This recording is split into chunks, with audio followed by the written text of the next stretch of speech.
GOP candidates in competitive districts are expected to keep their distance. Some of those candidates will have to distance themselves from Donald Trump. President Trump is not going to be welcomed in every state where a Republican is trying to hold on because the midterms are going to be a referendum on Trump. Recognize that guy? We're going to see him in a second. For months, many in the media have been predicting that in order to win the 2018 midterms, candidates were going to have to really be at an arm's length with President Trump. But a new analysis from USA Today finds that the opposite may be happening, at least by one measure. 4 in 10 GOP candidates for Congress so far have actually praised or echoed the president in the course of their political advertising in this cycle. And perhaps as interesting, not a single one of them is criticizing or openly distancing themselves from the president. My next guest is one of those who's taken a cue from the Trump playbook. Watch. Donald Trump is right. We must secure the border and end sanctuary cities. And 2 things if you're going to date one of my daughters. Respect. And? A healthy appreciation for the Second Amendment, sir. We're going to get along just fine. I got a big truck, just in case I need to round up criminal illegals and take them home myself. Yep, I just said that. Here now, Georgia Secretary of State Brian Kemp, a Republican running for Georgia governor. Mr. Kemp, I know you guys have a debate coming up tonight, so we appreciate you taking some time with us. You kind of were chuckling when we came back on camera. Is anything in these ads, you know, sort of tongue-in-cheek, or is this 100% where you are? Oh, yeah, no, it's tongue-in-cheek, but it's also talking about our great message that we have, tracking and deporting criminal illegals, making Georgia #1 for small business, doing like President Donald Trump's doing, cutting government regulations. The only thing is, I've been running this campaign like this for 14 months now because it's who I am. I'm a strong supporter of the Second Amendment, and I'm running a campaign to put Georgians first. They want a governor that's going to stand up and fight for them.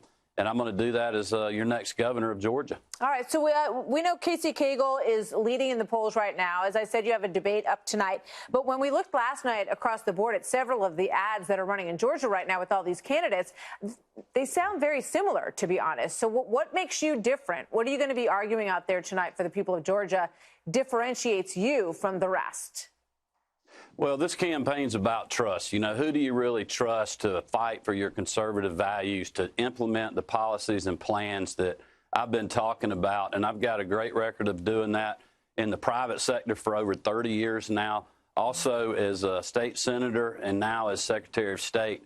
And that's really the difference. I'm the only person in the race that has executive branch experience where I've sued the Obama Justice Department twice over our citizenship check and won, defended our photo ID law, and stood up to the left. And that's what I'm going to do in this election because it's just who I am. And, you know, I think you see that in both of our television ads.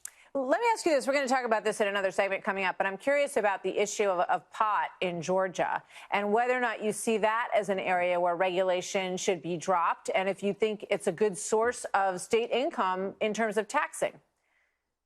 I don't think it's a good source of state income in Georgia. Our economy's great. I want to make it better by focusing on small business people. Those are the folks out there that are still hurting. Their health insurance, if they can even get it, continues to be unaffordable because of Obamacare.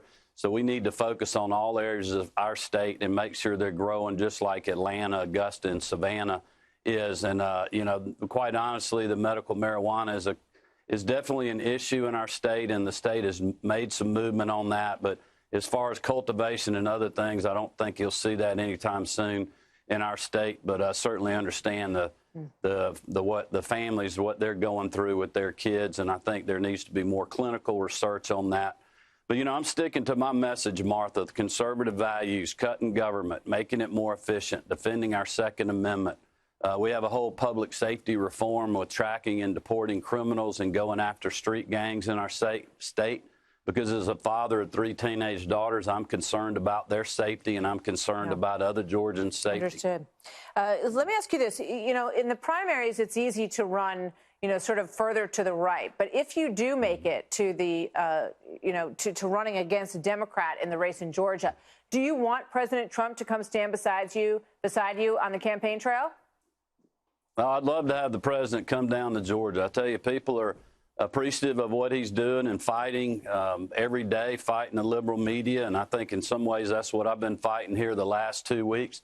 But make no mistake, I'm running the campaign for Brian Kemp to be governor, not Donald Trump. And those messages that I have, they're who I am, they're my values, and that's what I've been talking to the people of Georgia about. I think that's starting to resonate because of our television ads. The last 2 polls that come out show the leader going down and us going up. So we're going to ride that big truck into the runoff. We will be watching. Thank you very much, Mr. Kemp. Good to have you here tonight. Thank you.